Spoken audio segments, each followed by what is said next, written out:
Hello, and welcome to Lean on Me, Mentorship and Networking for Culturally Diverse Library Professionals. We will be presenting this session as a panel discussion of 4 Ontario librarians. We are all members of the Ontario Library Association's Cultural Diversity and Inclusion Committee. And one of our responsibilities is to facilitate networking and communication opportunities. To get us started, let's get to know our speakers. Hello, my name is Mai Liu, and I am the Head of Public Services at the University of Toronto Mississauga Library. Before joining the UTM Library, I worked in public libraries for over 15 years. I'm also the chair of the OLA's Cultural Diversity and Inclusion Committee. My interest in mentorship stems from having participated in many mentorship programs. I've benefited from meeting great people and learning a lot from them, and I'd like to pay it forward.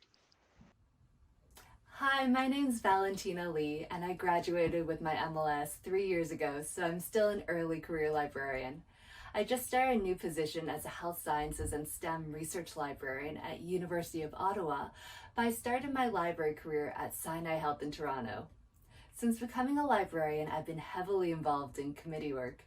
I currently run a mentorship program for Visible Minority Librarians of Canada Network, and this year I'm the Vice Chair of OLA's Cultural Diversity and Inclusion Committee.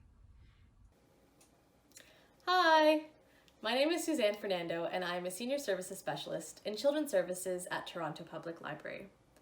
I have been a professional librarian since 2013 and have worked in public libraries for the last 20 years. I've also held a variety of roles in college and university settings before becoming a librarian.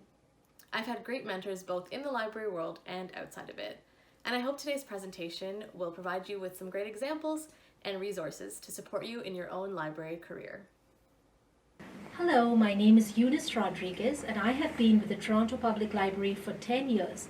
5 years of these have been devoted to public librarianship. I've worked in insurance, taught English as a second language before I became a librarian. I've been very fortunate to work with a variety of mentors in these environments.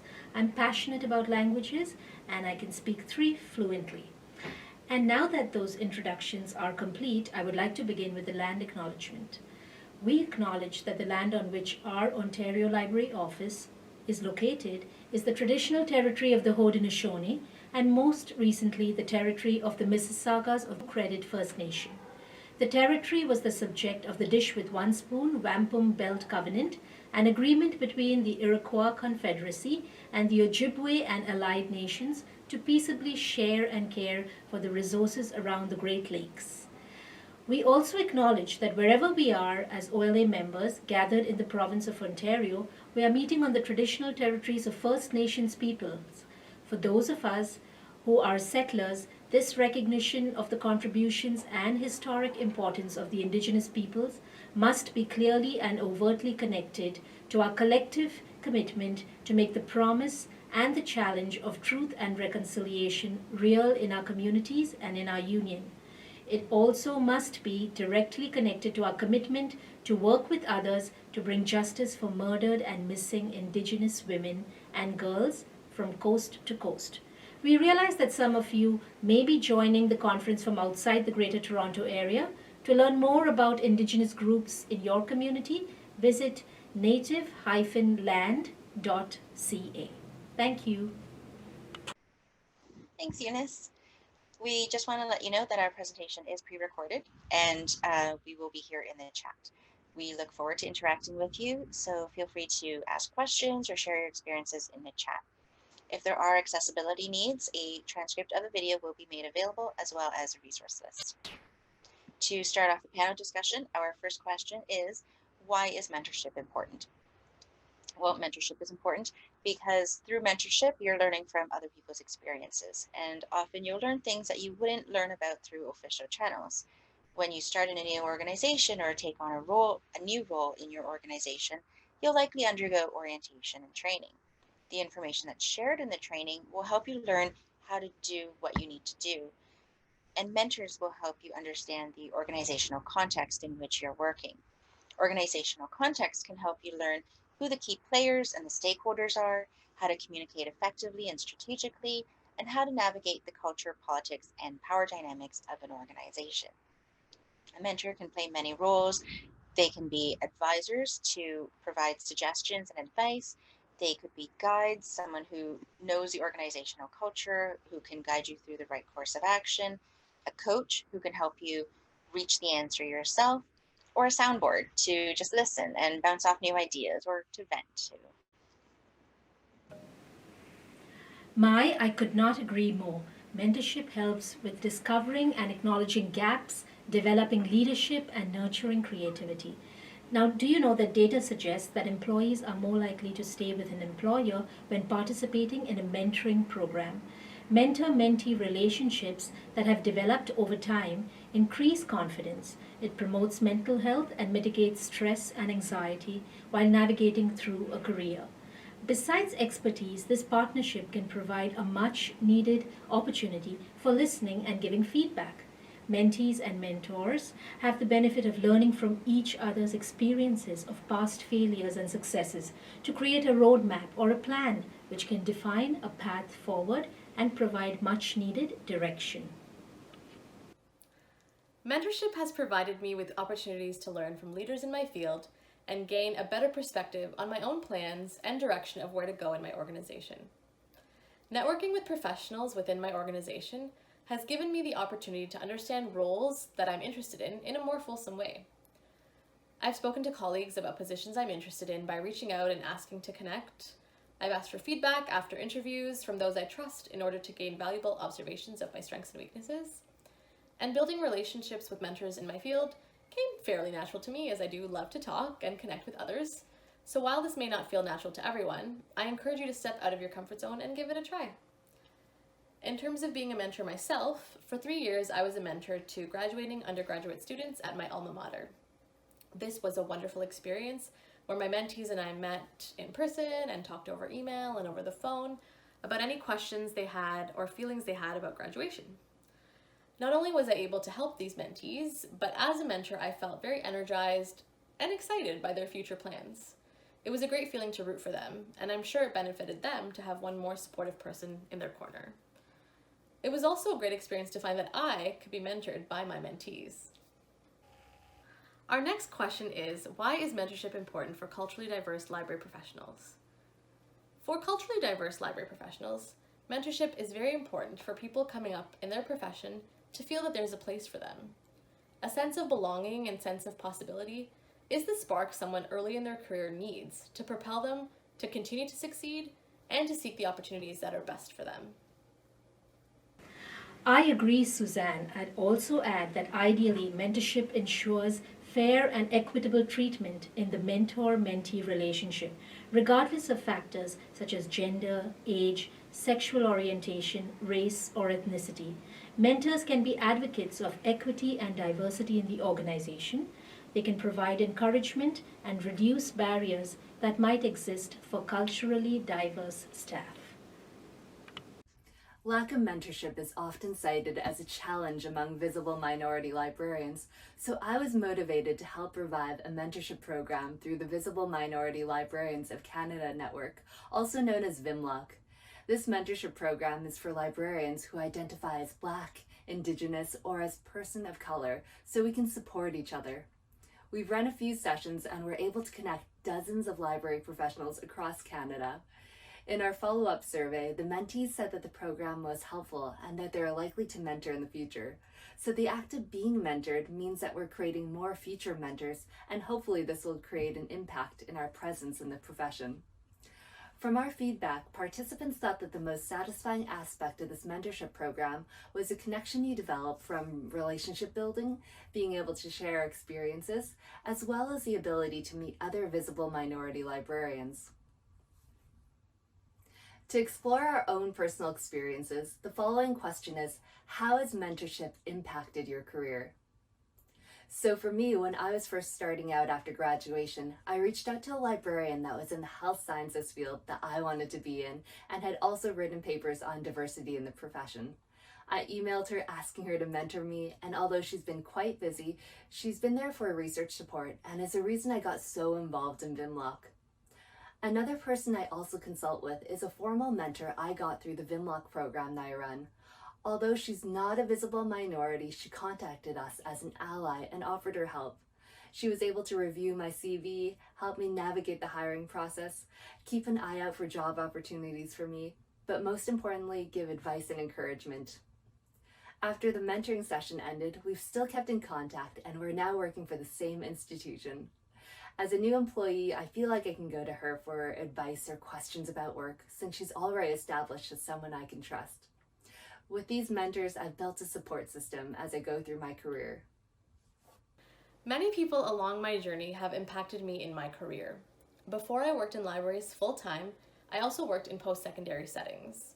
My very first mentor was my supervisor when I was a work-study student at the Academic Advising and Career Center at my university. This mentor took my ideas seriously and gave me opportunities to try my hand at new things. For example, creating digital content and helping with the development of a new brand. I learned a ton of new things, and this mentor became my friend. She gave me honest opinions about graduate school, finances, and life. We became friends, and I felt like she was someone who truly treated me as an equal. When I worked in new library branches, there too I had opportunities to work with colleagues who were in my role previously. At one branch, part of my role was doing outreach at a local shelter, and before I replaced my predecessor, I went there to see how she ran her program. It was invaluable for me to get an understanding of how to run this program and support families at that shelter best. So while these were not formalized mentorship programs, people along my career journey who knew how beneficial it was to share their experiences were so helpful to me, the person who came next. Mentors have played an important role in my career, internally in the library as well as in external group settings. They've provided that lens through which I can filter thoughts and that shoulder to lean on when a project flourished or failed. I was fortunate to have a mentorship program in my previous careers. I'd like to point out that volunteer work can also provide mentorship pathways. As a volunteer, my mentor coached, provided exposure, and promoted visibility. Another mentor has also helped with providing challenging assignments that stimulate growth on a personal and career level. Thanks for sharing that. We'll now explore some strategies for relationship building with the question, how did you build, sustain, or grow your network? You can build your network organically, or you can jumpstart it. I transitioned from public libraries to academic libraries about a year and a half ago, and I realized early on that I had an extensive network of public library colleagues, but I had a rather small circle of academic library colleagues, so I started to reach out. First, I reached out to people within my organization. I introduced myself by email to people who are doing things that I thought were interesting. I saw one person's name in meeting minutes about a professional development opportunity that they had completed. Another time I came across someone with the same job title as mine at a different library. In both cases, I emailed them, told them I was new to the organization, and asked if we could meet up. And both times they responded positively, and we went for coffee, which was really nice. Pre-COVID, of course. Second, I wanted to learn more about reference services at other academic libraries. So I emailed the few people that I knew who worked in academic libraries outside of my organization and asked them to refer me to people in their organization who were working in similar roles to mine. And out of sending out like 4 or 5 emails, I think only one person didn't respond to my email. So I was able to meet people at other libraries, other organizations within academic libraries who were doing work that was similar to mine. Third, I reached out to OCULA, the Ontario College and University Library Association, to ask if there was a community of practice for public service folks. It turns out there wasn't, but the president was interested in the idea and suggested we look into it. So by reaching out to people within my organization, to academic librarians outside of my organization, and to the library association specific to my area, I was able to meet a whole lot more people within academic librarians, and that helped me better understand academic libraries. I recognize that my approach was very proactive and that not everyone will feel comfortable doing this, but I share it as an option. Thanks for sharing these experiences, Mai. In my own experience, there were a few ways I grew my network. Being part of Librarians Without Borders was a great networking opportunity. I joined the campus chapter of Librarians Without Borders during library school, and I went on their volunteer service trip to Guatemala in 2013 and 2018. These were both great opportunities to connect with librarians, both from the US and Canada, and to learn from these colleagues who were in a variety of librarian roles. Participating on committees and attending staff training have also been great ways for me to grow my network. Committees within and outside of my organization have allowed me to connect with people beyond my immediate team. This allowed me to meet people from across my organization that I would normally not connect with. In fact, that's how I met Eunice. I definitely agree about joining professional library committees like VIMLOC and OLA. I also found going to professional development events really helped, like conferences. Admittedly, conferences can be overwhelming, tiring to go to, and can be expensive. They give you the opportunity to learn and engage with other library professionals. Working in health sciences libraries, we're often working in very small teams, so at these professional development events, you get to meet people outside of your workplace who may have experience in the same research areas or have the same skill set that you're looking to build. Since it's so niche, I'm often encountering the same people repeatedly, which has made it easier to develop a relationship with them. Speaking of conferences for networking, our original plan for this session was to be in person and to allow the attendees to participate and network. So we're hoping you adapt to the virtual situation and encourage you to use a chat to meet some of the other participants and build your network. As we've had to adapt to digital networking, I found using Twitter surprisingly helpful. I never used Twitter until after getting my MLIS. I use it for professional purposes, so I mostly follow library staff, particularly those who are advocates for diversity or who work in the same type of library as me. I found it as a good way of communicating my work, seeing the news in the library community, asking for advice, and engaging with others. Speaking of online networking, I really enjoy using LinkedIn for networking. I send out connection requests to people that I've worked with on committees, projects, as well as colleagues at work. LinkedIn has a messaging tool that's great for reaching out to people in other organizations. I agree. LinkedIn is a great tool to connect. Sending a quick email to say thank you for someone's assistance with a project, or sharing a success or idea with someone in your network, all of these are some ways that you can stay connected. Outside of work, I enjoy creative writing, and I've stayed connected with networks from my writing life via Facebook groups, Instagram, and WhatsApp.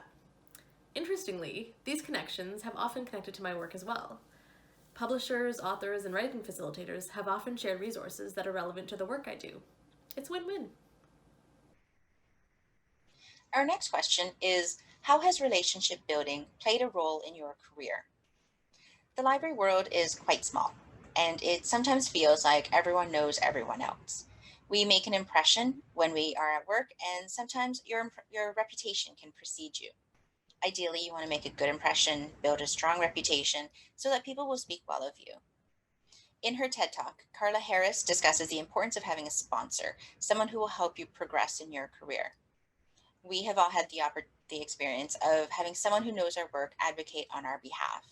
And in my career, I've been invited to participate in system-wide projects, participate in strategic planning, implementing a new communication tool, and more, because the project lead or someone at that decision-making table knew my work. Agreed. It's so important to have a few people in your network who can speak for your work.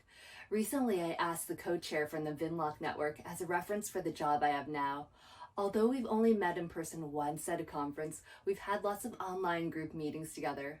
I felt she was able to speak positively about my volunteer work that I've engaged in and about my work ethic. It's good having people in the profession who know you well. Relationship building has been extremely important to me. Getting to know my colleagues, supervisors, and managers, and seeking their support and advice in times of need or transition has really given me insight in where I want to be and what the priorities are for our organization as a whole. A supervisor I had a couple years ago gave me really helpful advice after one of my interviews. After receiving similar advice from another supervisor, I knew this was an area I could improve on in my interviews. So I found that to be really helpful. Mentors that have provided me with concrete feedback and reached out and said the opportunity for feedback is always available, these are people that have been really helpful in my books. I definitely agree with Suzanne about the importance of getting feedback. I tap into my network to obtain honest feedback through critique and honest dialogue. My mentors act as a soundboard, and they provide that critical and genuine perspective that is needed. More importantly, they can advocate for career goals. I can lean in and lean on them, thereby boosting my confidence, which has a huge impact on my work. Relationship building has provided that two-way street where both myself and my mentor can learn from each other. This flow of knowledge is not hierarchical, but rather it is a lateral transfer. One of my mentors helped pave the way to meeting members in another area by providing much needed introductions. I now connect with them during project development at different stages. It has been a win-win situation for which I am very grateful. Yeah, if I hadn't developed relationships with the people I had met through the OLA Cultural Diversity and Inclusion Committee, I wouldn't be here sharing with you today. I would have never had the courage to do this on my own because public speaking isn't enjoyable for me. But this is the second year where I've co-presented with Mai because of her extra encouragement. I'm now in an academic librarian role where teaching is an important aspect of the position, so it's been great having a supportive team of people I've met to collaborate with and who can get me out of my comfort zone. Speaking of supporting colleagues, we'll ask, how have you welcomed new library professionals? New to the profession could mean someone changing roles or someone entirely new to the library profession. When I moved into a new role, I've made sure that the librarian replacing me would be able to contact me and hopefully shadow me or spend part of a day with me so I could show them around and give them a lay of the land. I know this isn't always possible, but the times that I have been able to do that has been a really helpful experience for both of us. I have participated in alumni mentorship events. The Faculty of Information at U of T has a human library event for alumni and soon-to-be graduates. At this event, I talked to students who were interested in getting into public libraries or academic libraries, and it felt good to give back. I've participated in OLA's Mentor Match program as a mentor to new librarians and as a mentee, learning from others. And as I've said, I've been very fortunate to have received help along the way, and I think it's important to pay it forward. I've collaborated with new staff by developing a common ground for understanding things. Let's say there have been programming issues, or whether it's navigating a project together, and in general, just being there to talk things through. I make sure to check in regularly through unscheduled phone calls or emails when successes are celebrated or when things may go wrong. We've discussed at length what alternate paths could have been taken. A listening ear is so important. I've also provided instruction in a kind manner when I felt that feedback needed to be provided. And just like in a friendship, being there for each other to provide support and guidance through the ebb and flow of your career journey is an important facet in sustaining this relationship for both a mentor and a mentee. I have a work colleague who had just graduated and joined my library a few months after I started. I was able to persuade her to join the OLA's Cultural Diversity and Inclusion Committee to get some professional volunteer work in. When I'm working on a project for the committee, I invite her to help me out so she becomes familiar with the projects we're doing and gives her an opportunity to develop some new skills. I know these are things I would have appreciated when I was starting out. We recognize that many people in the library profession lean towards the introversion end of this spectrum, and that's not a bad thing. It means that we're thoughtful and reflective about how we proceed. When it comes to relationship building and networking, introversion may pose a few challenges. Our next question is, how do you network as an introvert? I myself am an introvert, and I think that while networking is very important, I still get nervous about making small talk. I have found that volunteering on projects is helpful for me. I volunteer to participate in committee working groups where I work with, 3 or 4 people. And, while working on the project, I can get to know them, they can get to know me. And if the small talk fades away awkwardly, we can always talk about the project we're working on. So if you are an introvert, ask for introductions and help with connecting if need be. Be comfortable with listening more and talking less. And expect awkwardness. Not every silence needs to be filled. It's also important to be there when needed and deliver on your promises so that trust is developed. The rest will then follow. I like using the buddy system. Usually I cling on to someone I know at events and then they introduce me to people in their network. Otherwise, the library world is pretty small, so there's usually some connection you have in common that you can build from. You might also find that phone calls are easier than an in-person meetup. Connecting over email might be a helpful way to connect too. It might be useful to set a goal of trying to connect with 1 or 2 new people during a particular time frame. Another way might be to attend a training session and make it a goal to talk to 1 new person. An easy way to do this: sit beside someone you don't know and say, "Hi, I'm so-and-so. How did you hear about this training?" Those are some great techniques I'll have to try out. We'll move on to the next question. What are the challenges of mentorship? Mentorship should not be treated as a way of assimilating BIPOC library staff. We also don't want to portray mentorship as a one-stop solution to improving diversity of the profession. We want to recognize that not everyone comes out of it with a positive experience. Mentorship takes a lot of work on both ends, and you have to keep in mind that's volunteer work. Sometimes the other person is too busy to provide much help or advice, and you might not be in contact with them all that much, but at least you have an established contact that you're familiar with to reach out to. Another challenge of mentorship is managing expectations. Mentees sometimes join mentorship programs when they're looking for work, and it's important for mentees to remember that getting a job through the mentor is not the point of the mentorship relationship.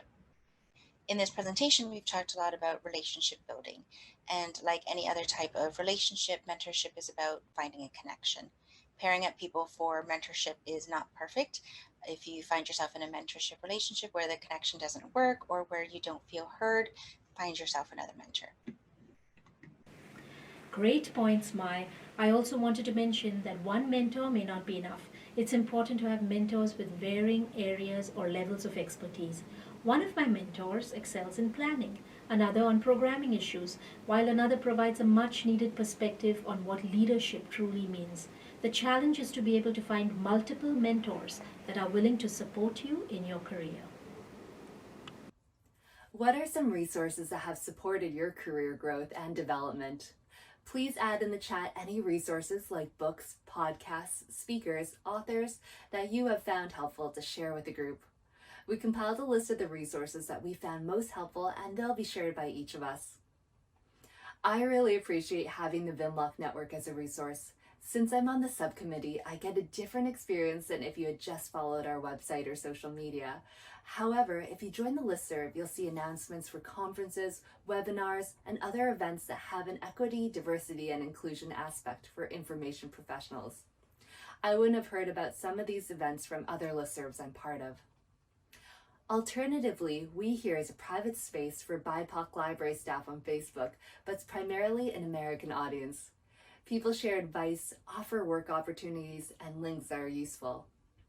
If you're looking for mentorship programs, Vinlock will be running another annual session in May, but if you don't want to wait, OLA also has Mentor Match that they run every 6 months.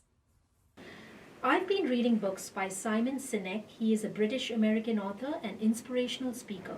He's the author of 5 books, including Start With Why and The Infinite Game. Simon also discusses leadership and mentorship in a few YouTube videos. His TEDx talks inspire and enlighten and add that humane aspect that is much needed in leadership. It is important to see and hear from diverse voices. In her TED Talk, Chimamanda Ngozi Adichie discusses the danger of a single story and how our perspectives can intentionally or unintentionally narrow when we hear only one perspective. By hearing about other people's life experiences that are different from ours, we can broaden our perspectives and our understanding of the world. This is why we promote the Voices of Diverse Library Workers through the OLA's Open Shelf column, Culture at Work. This column talks about how we started working in libraries and why diversity in libraries is important. The Strength Finders 2.0 book by Tom Rath was an excellent resource I discovered when I joined a new team at work. You learn about your top 5 strengths, and if everyone on your team does it too, it gives you a great opportunity to learn about your colleagues and their strengths. This can only help to learn about each other more and is especially useful when a new team is being formed. If you're interested in the Myers-Briggs type indicator, the MBTI, or any other type of personality questionnaire inventory, You will enjoy Strength Finders 2.0. And if you don't know about it already, there's a website called 16personalities.com where you can do a free online version of the MBTI. A few colleagues and I did that together and found it really fun and interesting to relate to each other with these personality types in hand. So these resources and many more are available on our resource list. Please do take the time to check them out after today's presentation. Thank you to Valentina, Suzanne, and Eunice for sharing your thoughts and experiences with mentorship and networking. Thank you everyone for attending. We hope that you learned some tips that can help you with your career. Please reach out if you have any questions. Thank you for attending the OLA Super Conference and enjoy the rest of your conference.